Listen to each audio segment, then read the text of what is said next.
नमस्कार दोस्तों। Study law के यूट्यूब चैनल में हम आपका स्वागत करते हैं। आज हम भारतीय दंड संहिता 1860 की धारा 92 में के बारे में जानकारी लेंगे। तो आइए देखते हैं। सम्मति के बिना किसी व्यक्ति के फायदे के लिए सद्भावनापूर्वक किया गया कोई कार्य, ऐसा कोई कार्य जो उस व्यक्ति कि बिना स्वीकृति के उसके फायदे के लिए अगर कोई सावधानपूर्वक कार्य किया जाता है तो धारा 92 में आएगा। कोई बात जो किसी व्यक्ति के फायदे के लिए सद्भावनापूर्वक यद्यपि उसकी सम्मति के बिना की गई है, ऐसी किसी अपहानि के कारण जो उस बात से उस व्यक्ति को कारित हो जाए, अपराध नहीं है। यदि परिस्थितियों ऐसी हों कि उस व्यक्ति के लिए यह असंभव हो कि वह अपनी सम्मति प्रकट करे या वह व्यक्ति सम्मति देने के लिए असमर्थ हो और उसका कोई संरक्षक या उसका विधिपूर्ण भार साधक कोई दूसरा व्यक्ति न हो जिससे ऐसी सम्मति अभिप्राप्त करना संभव हो कि वह बात उसके फायदे की जा सके, कि वह बात फायदे के साथ की जा सके। इसके अंतर्गत यह कहा गया कि कोई ऐसी बात या कोई ऐसा कार्य किसी व्यक्ति के फायदे के लिए सद्भावनापूर्वक उसकी सम्मति के बिना ऐसी किसी अपहानि के कारण जो उस बात से उस व्यक्ति को कारित हो जाए, सद्भावनापूर्वक कोई कार्य उसकी बिना कोई सम्मति के उसके फायदे के लिए किसी आदमी के फायदे के लिए कोई अगर कार्य किया जाता है सद्भावनापूर्वक और उसे अपराध कारित हो जाता है तो वह अपराध की श्रेणी में नहीं आएगा। यदि परिस्थिति ऐसी हो कि उस व्यक्ति के लिए यह संभव हो कि वह अपनी सम्मति प्रकट करे जिसके फायदे के लिए या जिसके लाभ के लिए कोई कार्य किया जा रहा है, और उस परिस्थिति ऐसी हो कि उसकी सम्मति या उसकी स्वीकृति प्राप्त करना असंभव हो और सम्मति देने के लिए वह समर्थ नहीं हो और उसका कोई भार साधक या कोई विधि पूर्ण भार साधक या कोई संरक्षक नहीं हो जिससे सम्मति अभिप्राप्त करना संभव हो, तो ऐसे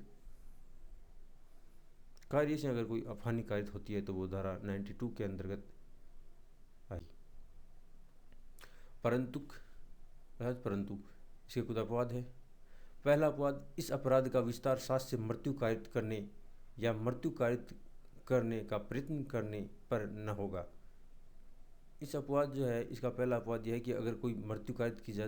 करने या मृत्यु कारित करने का प्रयत्न होता है तो इसका प्रभाव नहीं होगा। इस अपवाद का विस्तार मृत्यु या घोर उपति के निवारण के या किसी रोग या अंग शैथिल्य से मुक्त करने के प्रयोजन से भिन्न किसी प्रयोजन के लिए किसी ऐसी बात के करने पर न होगा जिससे करने वाला व्यक्ति जानता हो कि उसे मृत्यु कारित होना संभाव्य है। दूसरा अपवाद यह कहता है कि मृत्यु या घोर उपति के निवारण से या किसी घोर रोग या अंग शैथिल्य से मुक्त करने के प्रयोजन, अगर कोई ऐसा प्रयोजन हो जिससे कोई मृत्यु या घोर उपत्ति के निवारण हो रहा हो या कोई जो लाइलाज बीमारी हो या अंग शैथिल्य से मुक्त करने का अगर उनका आशय हो और ऐसे आशय से अगर कोई कार्य किया जाता है तब तो वो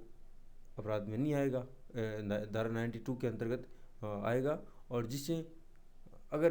इससे अगर कोई अन्य स्थिति है या भिन्न प्रयोजन से के लिए ऐसी बात करने पर न होगा। अगर इससे हटके अगर कोई उनका प्रयोजन है तो उस पर इसका प्रभाव नहीं होगा, जिसे करने वाला व्यक्ति ये जानता हो कि उसे इस कार्य को कारित करने से मृत्यु हो सकती है। तीसरा, इस अपवाद का विस्तार मृत्यु या उपहति के निवारण के प्रयोजन से भिन्न किसी प्रयोजन के लिए स्वेच्छया उपहति कारित करने या उपहति कारित करने का प्रयत्न करने पर न होगा। तीसरा अपवाद यह कहता है कि मृत्यु या घोर उपहति के निवारण के प्रयोजन से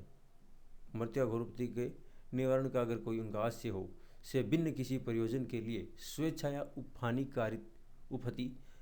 या उपहति कारित करने का प्रयत्न करने पर नहीं होगा। इसका विस्तार है, इस धारा का विस्तार जो है इस पर उन पर नहीं होगा जो स्वेच्छा या कोई उपहति या कारित करते हैं या उपहति कारित करने का प्रयत्न करते हैं।